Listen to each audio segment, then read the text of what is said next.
Bien, muy buenos días. Hoy día vamos a ver todo lo referente a los estados financieros, la parte normativa, la parte qué es lo que regula estos estados financieros en su elaboración y preparación de los mismos.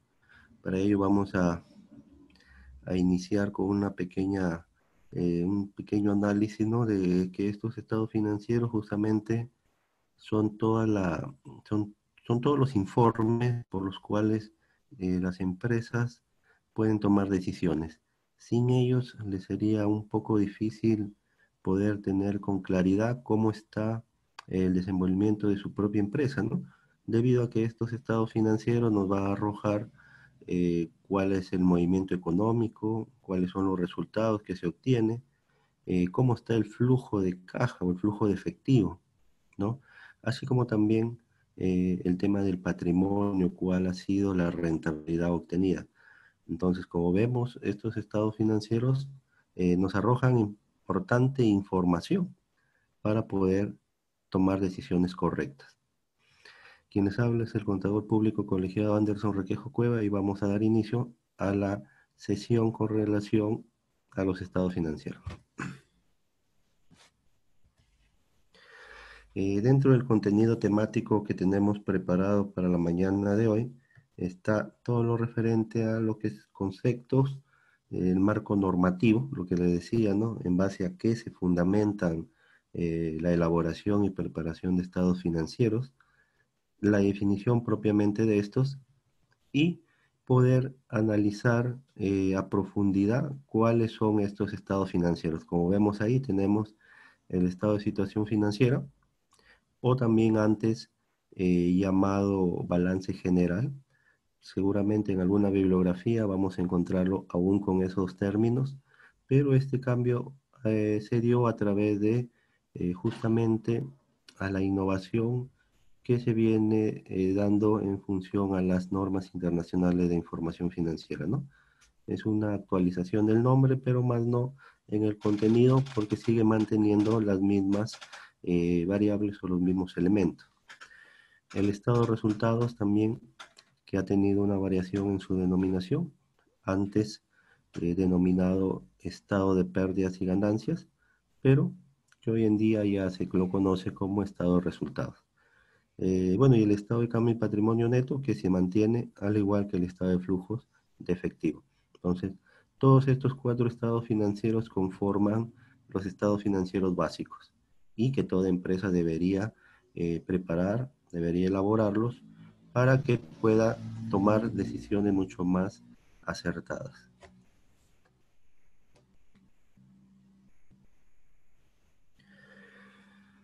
El marco normativo, como vemos, de la elaboración de los estados financieros está justamente sustentadas en diversas legislaciones. Para mencionar entre las principales tenemos la Ley General de Sociedades, promulgada el 9 de diciembre del año 97 y que nos habla en sus artículos 175, 177, 190 y 223 cuál es la elaboración y cómo se deben de mostrar estos estados financieros de carácter anual a una junta de socios, a una junta de accionistas.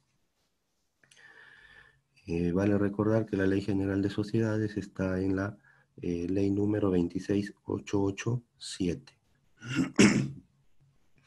Luego tenemos la resolución del Consejo Normativo de Contabilidad, la 00897-EF del año 93, en sus artículos 1, 2 y 3, que justamente nos dan las pautas cómo debe ser la elaboración de dichos estados financieros.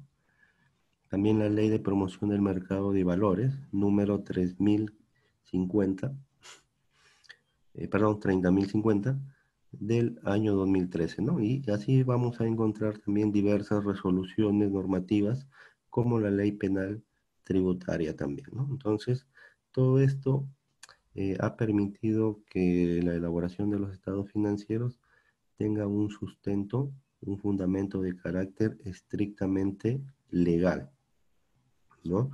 ¿Por qué? Porque hay leyes específicas, como también hay otro tipo de leyes que mencionan justamente a los estados financieros y cuál es la importancia que recae en su preparación. Debido a que en muchas oportunidades estos estados financieros se han visto envueltos en algunos escándalos, ¿no? De tipo eh, internacional. Para eso tenemos eh, muchas, muchas situaciones en las cuales se han malintencionado la información financiera para intereses particulares. Entonces, hoy en día tenemos controles mucho más estrictos para poder determinar la fehaciencia de estos estados financieros. Pero este es el fundamento legal. También tenemos un fundamento de tipo conceptual, el cual está amparado bajo el marco normativo, ¿no? El marco normativo nos establece de cómo deben de eh, estructurarse dichos estados financieros, cuáles son sus elementos y cuál debe ser su distribución dentro de la información financiera. Para ello contamos entonces con un marco conceptual otorgada por la IASB, ¿no? Que es el Instituto eh, Americano de Contabilidad, que justamente emite las famosas NIC o normas internacionales de contabilidad, que en la actualidad son 41 NIC que se han emitido, y a la vez también, de acuerdo a esta NIC, se han emitido unas SIC, que son básicamente interpretaciones, actualizaciones de las NIC de carácter mucho más específicas. Y también tenemos que eh, el IFRS, que justamente es la entidad que hoy en día tiene relevancia o que reemplazó a lo que era la IASB anteriormente y ha emitido las normas internacionales de información financiera. Para ello, en la actualidad tenemos 16 NIF, pero también tienen eh, no- interpretaciones de las cuales han resultado 21 emitidas. Entonces, todo esto es el marco conceptual. Esto nos permite a nosotros tener hoy en día esa información financiera que la podemos visualizar en reportes, ¿no? De manera estructurada, lógicamente que este tipo de marco conceptual es lo que nos va a dar o lo que va a permitir que la información financiera tenga esa esencia, ¿no? Ese estándar de calidad, ¿ya? Porque la información financiera que se hace en base a NIF justamente busca eso, que lo que se muestra tenga calidad. Y para ello entonces se dan las famosas normas internacionales de contabilidad. Lógicamente que estos suelen ser actualizadas de manera periódica debido también a la coyuntura, debido a los grandes eh, situaciones que se puedan presentar dentro de esta comunidad NIF, ¿no? En la cual integran muchos países, no solo de Latinoamérica, sino también de Europa, y conjuntamente a ellos se van revisando las NIF para ver si es que es necesario algún tipo de actualización o cambios que sean de carácter importante, ¿no? Para que la información que se muestra tenga esa calidad. Dentro de los estados financieros vamos a tener de dos tipos, ¿ya? Eh, Uno es el de propósito general y otro es el de propósito específico. De propósito general, como vemos, justamente obedece a los estados financieros básicos. Y como ya habíamos dicho al inicio, estos estados financieros básicos están conformados por el estado de situación financiera, el estado de resultados en forma integral, el estado de cambios en el patrimonio y el estado de flujo de efectivo. Decimos que es de carácter general, ¿por qué? Porque de manera obligatoria y por un tema también de presentación a los entes respectivos, como es la administración tributaria, se tienen que elaborar.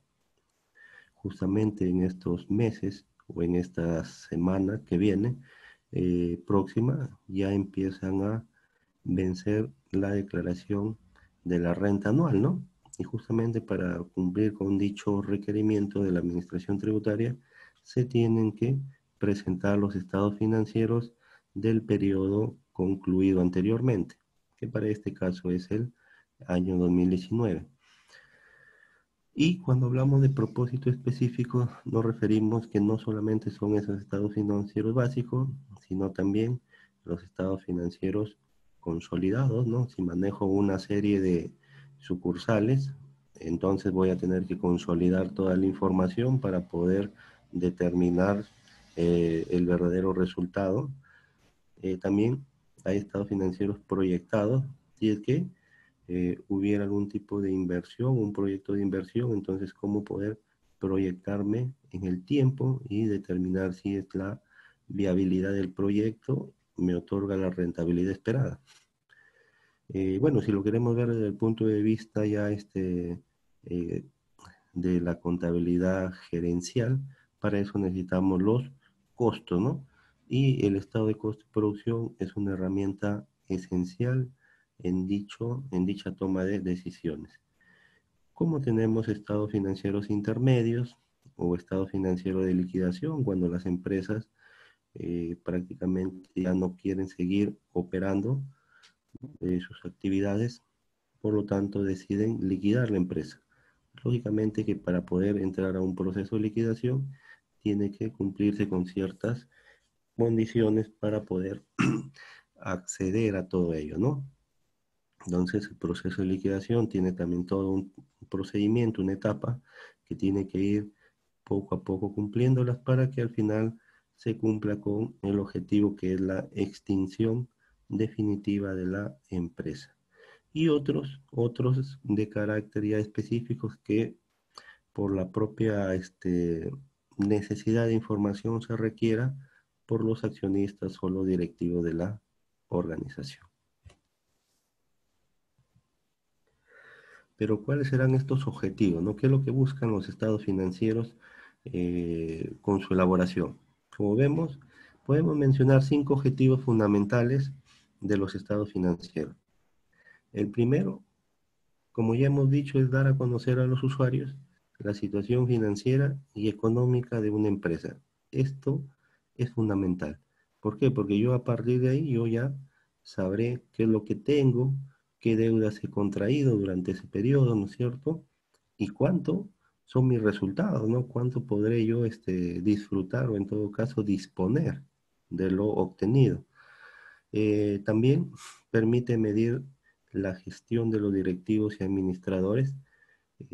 Bueno, en este caso, si es que fuera una empresa sumamente grande, se suele contratar personal de alta dirección, administradores o gerentes, que justamente son los que se van a encargar del manejo y si los resultados son favorables, entonces la gestión también va a ser buena, ¿no? Voy a catalogarla de esa manera, pero si es que no han sido los aceptables, entonces ahí yo también podré decir que ha sido una gestión no muy buena, ¿no? Entonces desfavorable. Entonces, en función a lo que yo obtenga de información de los estados financieros, podré medir dicha gestión.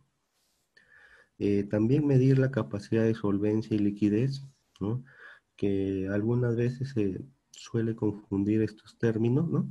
Solvencia y liquidez, pero que en su aplicación son completamente distintos, ¿no? La liquidez es básicamente la disponibilidad del efectivo con lo que se tiene en el momento para poder cubrir operaciones corrientes, ¿no? Operaciones rutinarias que se dan día a día, mientras que la solvencia viene a ser qué es lo que me avala o qué es lo que eh, se podría decir, me responde ante algún tipo de contingencia o ante algún tipo de financiamiento, ¿no? Generalmente la solvencia está en función al activo, pero al activo fijo, o sea, al activo no corriente, mientras que la liquidez está en el activo corriente, ¿no? Entonces, como vemos, son términos que podrían parecer por ahí de manera muy lejana parecidos, pero que a la hora de nosotros hacer su debida aplicación son completamente distintos. También se mide el grado de rentabilidad, ¿no? Para eso hemos dicho que hay un estado financiero que es el estado de resultados, ¿no? Ahí vamos a poder nosotros determinar qué grado de rentabilidad se ha obtenido en un periodo económico, ver si es que está dentro de lo eh, esperado por los directivos, ¿no? O ver de qué manera se puede mejorar dichos resultados. Y los directivos podrán tomar las decisiones que les permita a la empresa un crecimiento sostenido, ¿no? Entonces, esto es lo importante. Todo esto, todos estos objetivos van a darme como finalidad tomar las mejores decisiones para la empresa. Entonces, lo que yo pueda obtener del estado de situación financiera, del estado de resultados, del estado de cambios en el patrimonio o en todo caso del estado de flujo efectivo, todo eso tiene que tener una incidencia a la hora de generar mayor valor a la empresa, ¿no? Porque mientras mayor valor genera la empresa, mejores serán los resultados. Y bueno, dentro de algunas características que deben gozar estos estados financieros, como vemos, son el tema de la comprensión que es muy importante, ¿no? Porque muchas veces no se, el personal o los directivos no conocen de terminología financiera o terminología contable, entonces hay que darles hay que darle de la manera más comprensible o de un lenguaje fácil de comprender. Luego tenemos el tema de la relevancia. No se debe omitir información porque su importancia sería relativa, entonces se debe considerar todo lo que sea relevante para la toma de decisiones, ¿no? No debe escapar ningún dato. La periodicidad que se refiere a un periodo determinado, ¿no? Y esto es característico. Siempre la información financiera se presenta a una fecha determinada. Eh, es por ello que se dice que los estados financieros son como la fotografía del momento de las empresas, de las organizaciones, porque hoy podrían no tener una buena situación financiera, pero de aquí a unos meses o en todo caso a un tiempo no muy lejano, podría cambiar dicho rumbo, ¿no? Entonces, son fotografías momentáneas. La comparabilidad también es importante porque esto nos permite analizar qué es lo que se está haciendo bien o en qué se está fallando. Por algo, estos estados financieros pueden ser comparados con otros periodos, ¿ya? O sea, con años anteriores para ver si es que se ha mejorado o en todo caso hay por ahí alguna deficiencia. O también compararlos con los estados financieros de otras empresas, pero ojo, que sean dentro del mismo sector económico, ¿ya? Porque de nada me serviría a mí, por ejemplo, comparar los estados financieros de una empresa comercial con los de una empresa industrial o una empresa de servicio, ¿no? Cada uno tiene distintos rubros o giros del negocio y lógicamente que los movimientos o transacciones van a ser distintas también, ¿no? Es por ello que si yo voy a comparar mis estados financieros con otra empresa, debe estar dentro del mismo sector económico. Y la fiabilidad, ¿no? Lo que habíamos dicho, que esta información debe estar libre de errores y que permitan tomar las mejores decisiones. O sea, que esta información sea confiable, que esté sujeta a la realidad de las transacciones económicas que se han dado justamente durante ese periodo determinado. Pero todo esto para alguien o para ciertos usuarios es importante, ¿no? Vamos a contar entonces con dos tipos de usuarios, los internos y los externos. Bueno, los internos son los que justamente están dentro de la organización, están dentro de la empresa Y los externos son los que no forman parte, ¿no? Que no están vinculados directamente, pero que sin embargo la información que se pueda mostrar en los estados financieros les va a ser útil.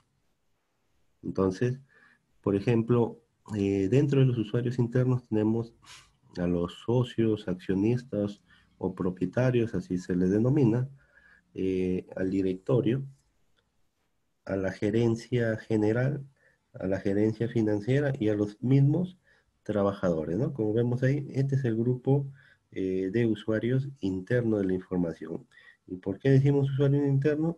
¿Por qué? Porque todos ellos buscan satisfacer una necesidad de información. Y dentro de los externos, bueno, tenemos como principal usuario de ello es el Estado, ¿no? Para poder controlar todas las, o en todo caso, fiscalizar y supervisar, ¿no? A través de sus entes de fiscalización, ¿no es cierto? Como son uno la SMV o la Superintendencia del Mercado de Valores, su finalidad son de control, al igual que la SBS y la AFP, para saber si es que se están liquidando bien los impuestos y también las aportaciones de los trabajadores para esta administradora de pensiones. El INEI también es una institución que justamente requiere de información financiera. ¿Para qué? Para temas estadísticos, ¿no? Temas académicos, poder ahí hacer proyecciones, poder hacer teorías o tesis, ¿no? De cómo va el crecimiento económico, cuáles son los sectores que más han desarrollado durante un periodo, ¿no? Entonces el INEI utiliza bastante bien esta información. La SUNA, como vemos, también para fines tributarios, ¿no? Para ver si es que correctamente están liquidando el IGB, si están liquidando su impuesto a la renta, si es que por ahí están presentando sus libros contables, ¿no? Entonces, y otras entidades que así lo requieren. Los inversionistas también, ¿no? Si bien es cierto, los inversionistas no son instituciones públicas, ni de control, ni de fiscalización, pero la información que se muestre, la información financiera que se muestre, para ellos les va a servir para una posible inversión en la empresa, ¿no? Pongámonos el caso, si yo quiero invertir, lógicamente voy a necesitar una empresa que esté bien financieramente, ¿no? Para no poner en riesgo mi inversión o mi aporte de capital. Los acreedores también son usuarios externos porque dependiendo la situación financiera de la empresa, entonces yo como acreedor o como proveedor podré tener una, podré conocer, ¿no? Cómo darle estas líneas de crédito a la empresa, ¿no? Poder otorgarles periodos de crédito. Entonces, para ello necesito saber cómo está financieramente.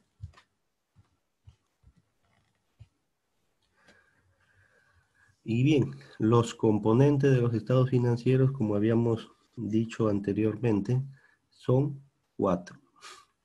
El estado de situación financiera, que comprende el activo, pasivo y patrimonio, que ya más adelante vamos a ver con mayor precisión cada uno de los elementos. Tenemos el estado de resultados, ya, que comprende los ingresos, costos y gastos.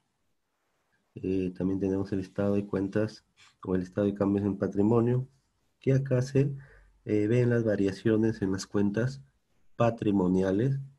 Y por último, el estado de flujos de efectivo, que se encarga de ver las fluctuaciones entre entradas y salidas del efectivo y equivalente de efectivo. Entonces, en este último estado sí vale recalcar de que en algunas oportunidades se confunde mucho en un estado de flujo de efectivo con un flujo de caja, ¿ya? Son completamente distintos, porque como ustedes han podido ver, el estado de flujo de efectivo es un estado financiero y a la vez está normado, está regulado y hay un procedimiento para elaborarlo. En cambio, un flujo de caja no tiene ningún tipo de regulación, se puede hacer al juicio del profesional que los elabore y no tiene una estructura, ¿ya? Entonces, cuando hablamos de flujo de efectivo, entonces estamos hablando más allá de una simple rendición de ingresos y egresos de caja, ¿ok? Eso para que lo tengan en cuenta.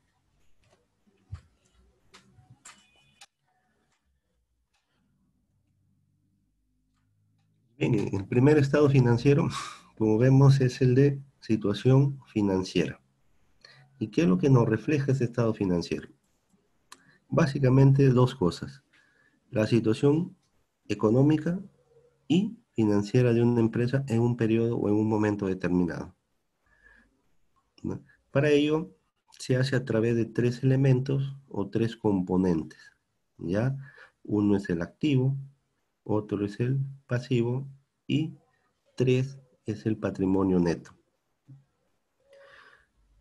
Y cada uno de ellos justamente tiene dentro de su estructura interna un grupo de cuentas que representan los diferentes elementos patrimoniales. Entonces, cada activo tendrá a la vez una desegregación de cuentas, en este caso, o partidas contables, que nos van a permitir conocer mejor el detalle de la información. Al igual que el pasivo y patrimonio, va a haber una estructura, una desegregación en esos elementos.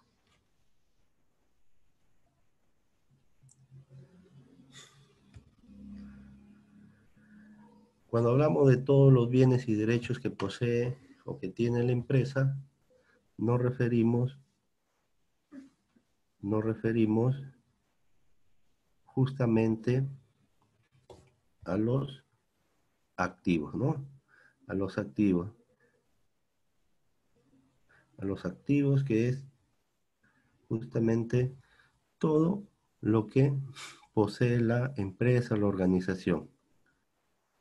Luego, cuando hablamos de obligaciones y deberes que tiene la empresa o que contrae con terceros, entonces nos estamos refiriendo a pasivo, ¿no? Y por último, los aportes que brindan los socios al inicio de el emprendimiento del negocio, al inicio de cuando van a iniciar la actividad empresarial, forma parte del patrimonio, ¿no? Entonces, estos son los tres elementos que conforman el estado de situación financiera.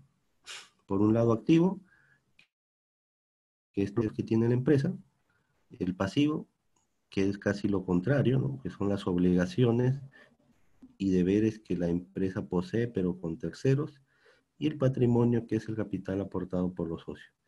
Como ustedes pueden ver ahí, eh, esto, esta estructura obedece también a una fórmula matemática o una ecuación también, ¿no? Que se denomina la ecuación contable. Y esta ecuación contable, ¿qué nos dice? Que el activo es igual al pasivo más el patrimonio, ¿no? Entonces, esa es la ecuación, se podría decir, original. Pero de ahí también puede desprenderse otro tipo de ecuaciones, ¿no? Por ejemplo, si yo quiero saber cuál será mi pasivo, entonces podría yo determinarlo por activo menos patrimonio, me va a dar el pasivo, ¿no? Ahí es otra ecuación. Y si yo quisiera saber más mi patrimonio, entonces, ¿cómo lo puedo hallar? Activo menos pasivo, ¿no? Entonces, de la ecuación original, que es activo igual pasivo más patrimonio, pueden desprenderse dos ecuaciones más. Esto con el ánimo de que podamos nosotros conocer mejor cuál es su estructura.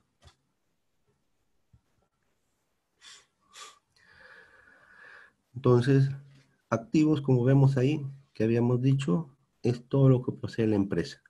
Y todo lo que posee son bienes, ¿no? Dentro de esos bienes pueden haber de dos categorías: tangibles, ¿no? Como vemos acá, los tangibles, que está relacionado, ¿no? Al equipo, las maquinarias, las mercaderías, los bienes, ¿no? Básicamente. el dinero en sí, y tenemos la parte intangible también, ¿no? Como lo son las marcas, las patentes, ¿ya? Quizás las licencias de los software, etcétera. Entonces, tanto los activos tangibles como los intangibles buscan eh, dentro del proceso contable, dentro del proceso empresarial, buscan otorgarle a la empresa beneficios, ¿ya? Lo que se genera de los activos son beneficios, pero no beneficios inmediatos, sino beneficios a futuro, ¿ya? Entonces, el hecho de tener un activo es por el uso, explotación que le dé a ese activo, es que voy a obtener ese beneficio. Pero tenemos la otra contrapartida, ¿no? Que son los pasivos, que vienen a ser también los dolores de cabeza para las empresas, ¿no? Porque justamente los pasivos son obligaciones y nuestras obligaciones deben cumplirse en los plazos, en los tiempos pactados, ¿no? Por ejemplo, todos estos pasivos, ¿qué es lo que generan dentro del proceso? Obligaciones. Y básicamente un pasivo son deudas. Y el patrimonio, como vemos ahí, son los aportes, ya sea de dinero o también puede ser de bienes, ¿no? Aportes dinerarios o no dinerarios. Y estos aportes que se otorgan a la empresa buscan una finalidad, que tengan rentabilidad, ¿no? Si yo invierto una cantidad de dinero X, yo lógicamente como empresario voy a querer que esa cantidad X de aquí a un tiempo determinado o un periodo determinado ya no sea X, ¿no? Sea X más uno, ¿no? Se aumente. Entonces, el patrimonio busca eso, ¿no? Que los aportes de los accionistas o de los socios se vea maximizado en el tiempo, se vea rentabilizado en el tiempo.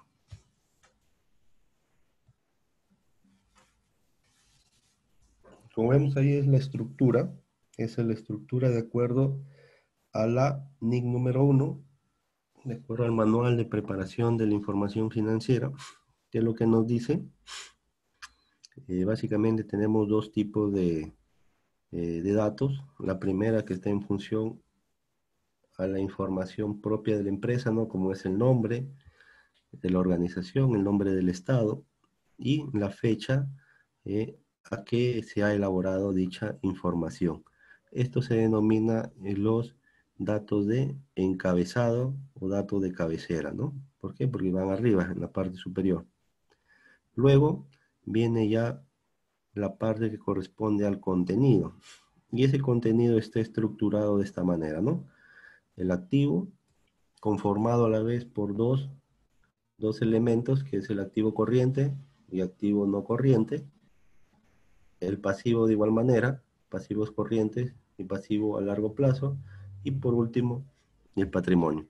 Como vemos acá, en esta estructura debe cumplirse la partida doble y también la ecuación contable, ¿no? ¿Por qué?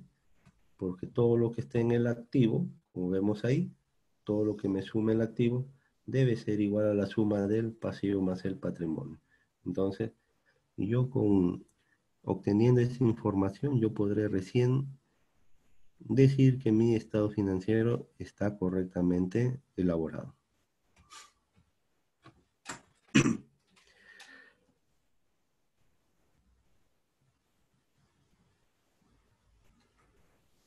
Bien, acá lo vemos de manera mucho más detallada, qué partidas incluyen dentro de cada uno de los elementos, el activo corriente, ¿no? Comprendido por el activo disponible, que es el efectivo, el activo exigible, que son las cuentas por cobrar, y el activo realizable, que son las existencias. Entonces, estas tres partidas conforman el activo corriente. Más abajo tenemos el activo tangible, o el inmovilizado tangible, como es el inmueble, maquinaria y equipo, y el inmovilizado intangible, que son las marcas y patentes. Entonces, todo ello conforman el activo, ¿no? Entonces, acá están justamente eh, los temas de inversión, ¿no? ¿En qué voy a invertir? Y acá estos tres primeros se miden en el grado de liquidez. Estos son más líquidos que los que están acá en la parte inferior. En otras palabras, estos son los que se pueden disponer de manera inmediata y esto que va a tardar un poco más en su conversión en efectivo.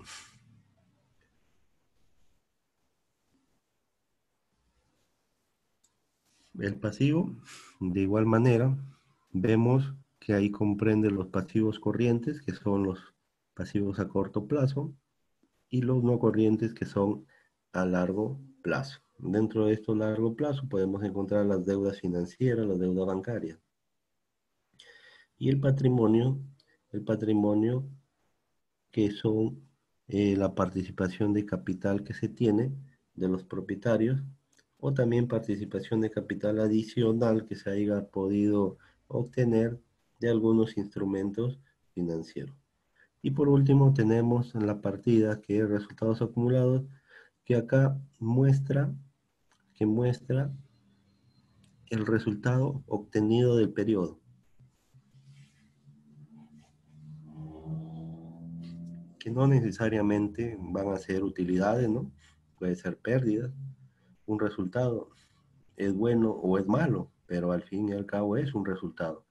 Entonces ahí se van a ir acumulando las utilidades o en todo caso las pérdidas también.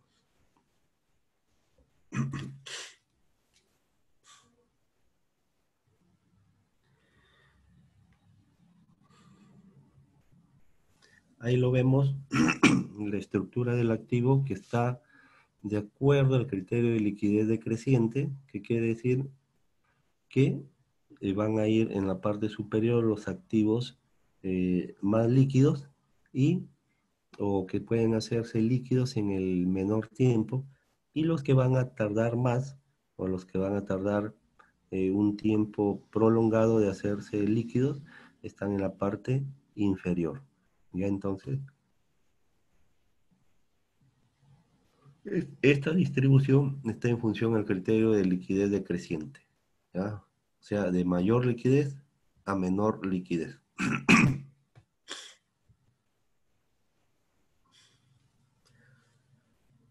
Y acá de igual manera, el pasivo está en función al criterio de exigibilidad decreciente. ¿Qué quiere decir? Que van a estar primero los que vencen de manera más cercana o de manera inmediata para posteriormente considerar los que vencen luego, ¿no? Entonces vemos de esta estructura que esta parte corriente viene a ser los pasivos de exigibilidad inmediata, mientras que los pasivos no corrientes son a largo plazo, ¿ya?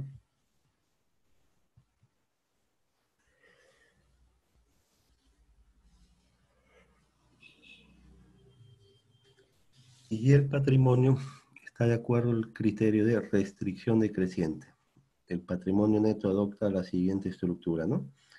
Lo vemos ahí, el capital social que se va, que se encuentra restringido, luego el capital adicional, las acciones, excedente, reserva, otros y los resultados acumulados. Entonces, el capital social no se puede disponer de libre forma, de libre manera, no salvo que sea por un tema de renuncia de alguno de los socios o accionistas, ¿no? Que lógicamente tendrá que retirar parte de su aporte, pero no es que se dé de manera ocasional o de manera permanente. Lo que sí se puede hacer es de los resultados acumulados distribuir. Ahí lo que se conoce como el reparto de utilidades o la distribución de utilidades.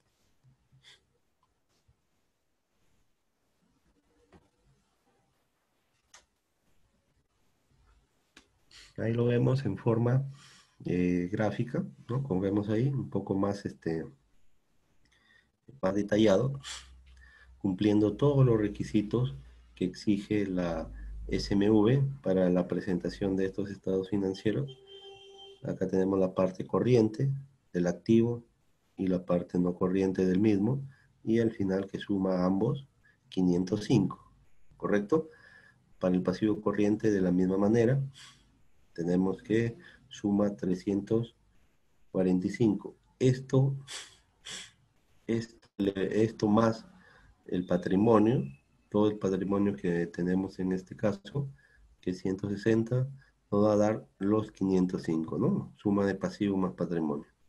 Entonces, como podemos apreciar ahí, se está cumpliendo uno con el principio contable y otro de que esta es la forma como debe de expresarse los estados financieros, o en todo caso se deben mostrar ante los usuarios.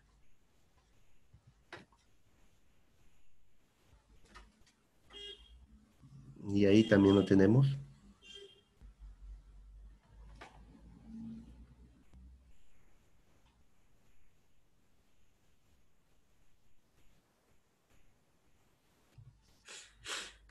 Ahí lo tenemos, ¿no? Entonces, como ustedes pueden apreciar, esta es la forma como se debe mostrar los estados o el estado de situación financiera propiamente.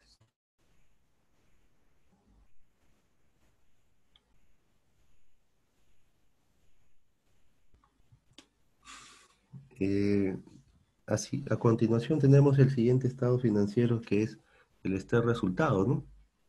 Que a diferencia del estado de situación financiera eh, que podíamos ver nosotros, dos puntos de vista ahí, que era el económico y el financiero, acá va a mostrar el resultado económico de las operaciones que una empresa realiza.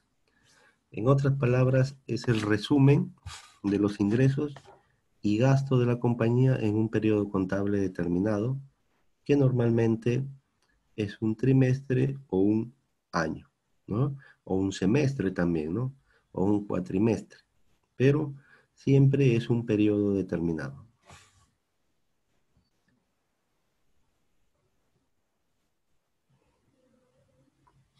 De igual manera, el estado de resultados obedece a ciertos marcos normativos, que ya lo habíamos dicho inicialmente, como es la Ley General de Sociedades en los artículos respectivos que se muestran, la resolución del Consejo Normativo de Contabilidad y la resolución CONACEP del año 99, en la cual se da el manual para la preparación de información financiera. ¿Y cuáles serán estos elementos del estado de resultado? Pues bien, al igual que el estado de situación financiera, tiene elementos, ¿no? Tiene elementos los cuales, eh, los cuales deben ser, o los cuales se muestran a través de ingresos, a través de costos y gastos y utilidad o pérdida del ejercicio. En otras palabras, en el periodo que se está realizando las operaciones. Si lo queremos ver de manera gráfica, ahí podríamos nosotros clasificarlo, ¿no? O graficarlo. Ingresos menos gasto nos da utilidad o también puede ser pérdida. Mucho dependerá cuál haya sido el desenvolvimiento de las partidas que generan ingreso o de las que generen gastos. Entonces, el resultado de los ingresos menos los gastos y costos de una empresa se puede medir de esta manera, ¿no? Si es que es favorable, entonces será con tendencia a subir. Pero si es desfavorable, entonces más bien esta flechita estaría cayendo. Entonces, es relativo. No es que siempre, lo ideal es que todas las empresas generen utilidad, ¿no? Pero a veces el mal manejo, la poca capacidad de gestión, justamente se ve reflejada en los resultados, ¿no?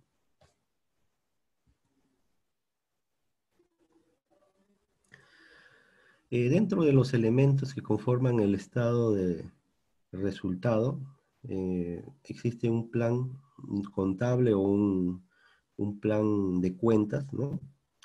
Que alberga en estos dos elementos las partidas que habíamos considerado anteriormente, ¿no? Los ingresos, conformados por el elemento 7, y los gastos, conformados por el elemento 6.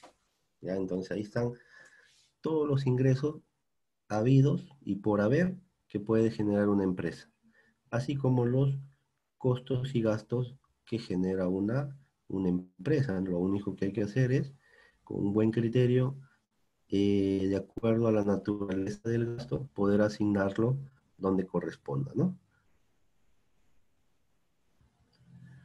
Acá lo vemos mucho más detallado, ¿no? Mucho más analítico, cómo debería ser esta estructura. Como vemos ahí, tenemos las ventas menos el costo de ventas de los productos, ya sean fabricados o vendidos, o tenemos la utilidad bruta. Luego a esa utilidad bruta nosotros hay que deducirle lógicamente los gastos de administración y ventas para poder hallar mi utilidad operativa, ¿ya?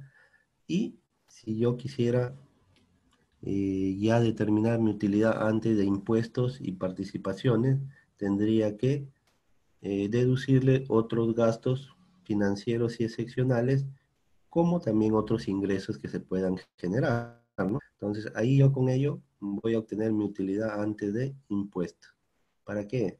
Para una vez que ya tengo esta utilidad antes de impuesto, le aplico los impuestos de ley, ¿no? Que en nuestro caso es el impuesto a la renta, y obtengo la utilidad después de impuestos. O también, como se conoce, la utilidad ya neta, ¿no? La utilidad ya disponible.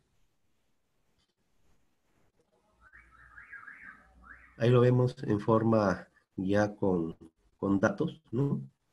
Con datos para poder tener una mejor percepción de este gráfico, ¿no? Cómo podría llevarse ya en forma real, ¿no? Ahí está. Como vemos, tenemos tres tipos de utilidades, o tres instancias donde se genera utilidad. Primero tenemos la utilidad bruta, luego la utilidad de operación y por último la utilidad neta.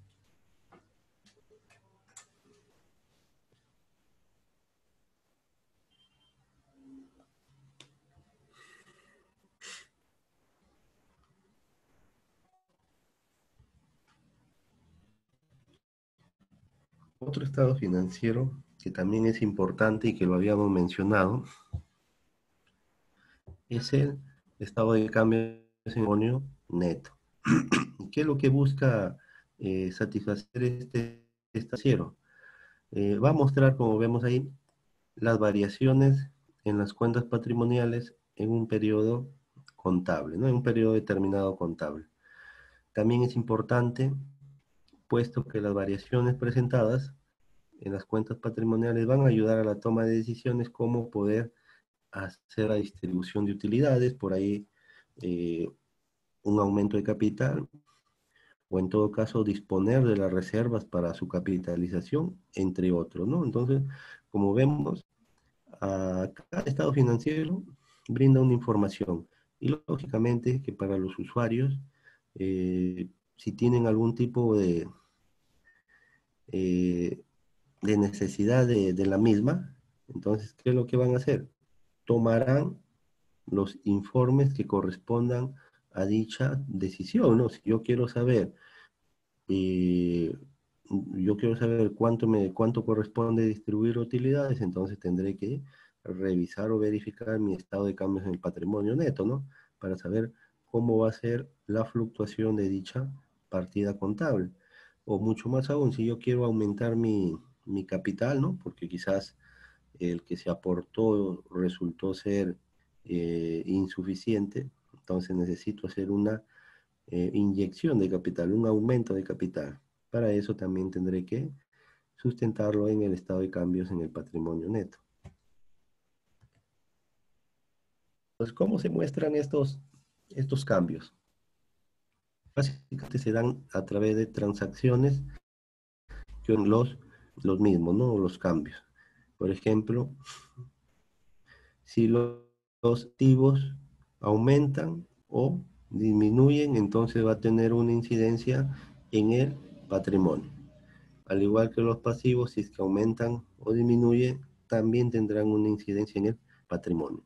¿Por qué? Porque como todos forman parte de una ecuación, ¿no?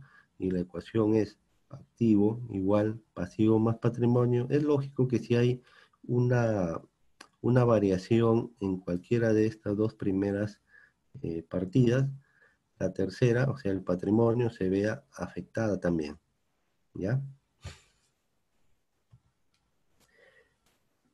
Y ahí podemos ver cómo es la presentación de este estado financiero, ¿no?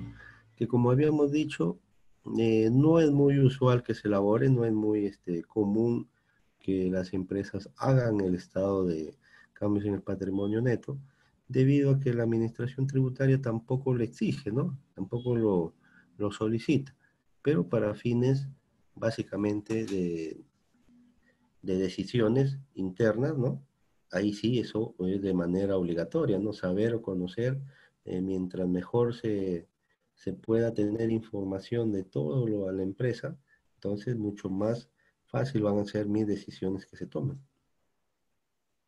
Entonces ahí vemos cómo varían las partidas o las cuentas patrimoniales, ¿no? Como es el capital, acciones de inversión, reservas, resultados acumulados, cuál ha sido el desenvolvimiento de un periodo con relación al otro. Pero ahí lo vemos en forma horizontal, ¿no es cierto? Ahora yo quiero saber, por ejemplo, solamente del estado de resultado, ¿no? ¿Cuál ha sido su desenvolvimiento? Entonces, ahí está, ¿no? Ese ha sido el desenvolvimiento del resultado acumulado.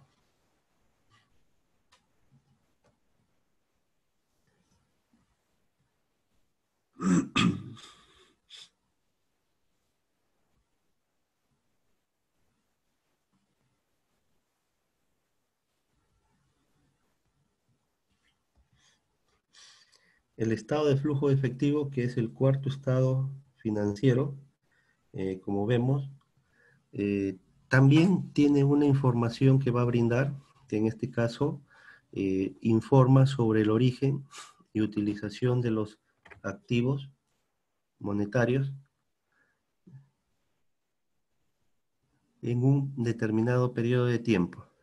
¿Ya? Entonces, también tiene una información que muestra a los usuarios y es útil porque suministra a estos eh, información financiera sobre la empresa y su capacidad de poder generar efectivos y equivalente de efectivos.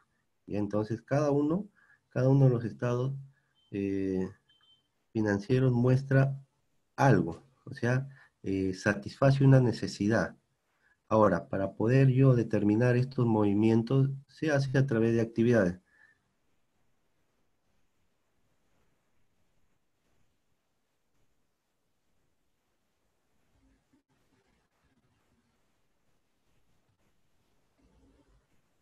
Estas actividades son tres. Las actividades de financiación o financiamiento, luego tengo las actividades de inversión y por último las actividades de operación. Entonces, bajo estas tres actividades, yo voy a poder elaborar mi estado de flujo de efectivo.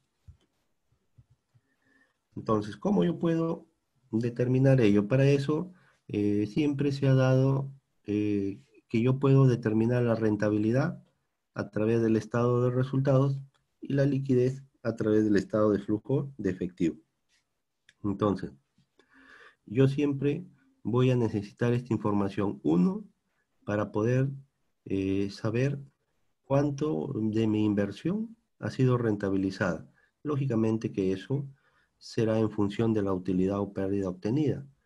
Y si yo quiero saber qué tanta liquidez cuento para mis obligaciones corrientes, ¿no? Mis obligaciones a corto plazo, para eso yo voy a necesitar el estado de flujo de efectivo. ¿Por qué? Porque ahí voy a encontrar justamente las variaciones o los movimientos que han tenido el efectivo y el equivalente de efectivo. Entonces, esta rentabilidad versus liquidez que siempre hemos tratado nosotros de tenerla en cuenta, ¿no? En nuestras decisiones gerenciales, en nuestras decisiones empresariales, podría resumirlos de esta manera, ¿no? El beneficio se obtiene de los ingresos menos los gastos, pero que es distinto a beneficio con caja, ingreso con cobro de efectivo y gastos con pago de efectivo. ¿Ya? Entonces, estos tres elementos o estas tres variables las vemos para qué? Para poder determinar mi liquidez. Mientras que las de arriba, estas son para determinar mi rentabilidad. Entonces, todo negocio pasa por un ciclo, ¿no? El ciclo del negocio. ¿Y cuándo inicia toda actividad empresarial? Inicia justamente con la inversión del capital obtenido, ya sea en activos no corrientes y otras inversiones no incluidas en los efectivos y equivalentes de efectivos. Luego, esa inversión genera beneficios como consecuencia de las operaciones de las actividades ordinarias de la empresa, ¿no? Y así, como vemos, esto va dando vueltas, esto se va siempre ir presentando cuando se apertura o cuando se inicia cualquier tipo de negocio, cualquier tipo de empresa. También podríamos nosotros a ello verlo de esta manera, que siempre vamos a necesitar un financiamiento, ¿no? Lo que decíamos acá, capital obtenido para financiarse por préstamos o capitales propios, ¿no? Con dinero propio, en todo caso con dinero de terceros. Entonces voy a obtener mi financiamiento, mi financiación. Luego, esa inversión de capital o la inversión de capital obtenido, puedo yo justamente destinarlo para activos no corrientes u otras inversiones no incluidas en los activos como son efectivo y equivalente efectivo. Entonces, esa es mi capacidad de inversión. Ya todo eso se llama inversión. Y por último, la inversión genera beneficios como consecuencia de las operaciones de las actividades ordinarias. Cuando hablamos de actividades ordinarias, son las actividades que día a día la empresa genera, ¿no? Que de día a día la empresa genera.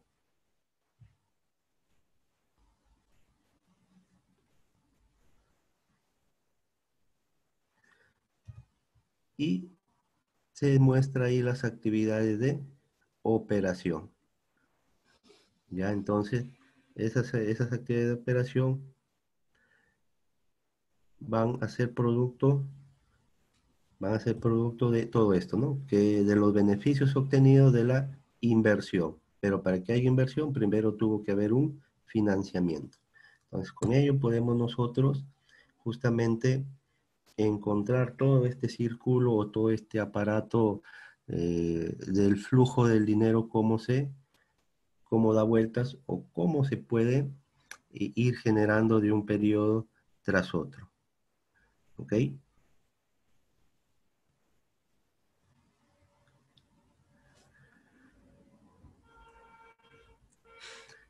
Entonces, todo esto también tiene un sustento, como habíamos dicho, en la NIC número 7, que justamente habla de los tres tipos de inversiones o de operaciones, perdón. Entonces, ahí vemos cómo podemos nosotros encontrar las actividades de inversión, operación y financiamiento, ¿no? Sustentado en la NIC número 7. Para ello, ahí tenemos cada una de las situaciones que se puede mostrar también para mejor entendimiento de la aplicación, ¿no?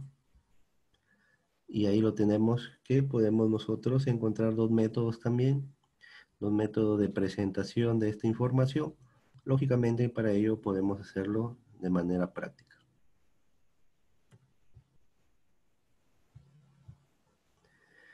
Ha sido un gusto nuevamente compartir estos temas y será hasta una nueva oportunidad.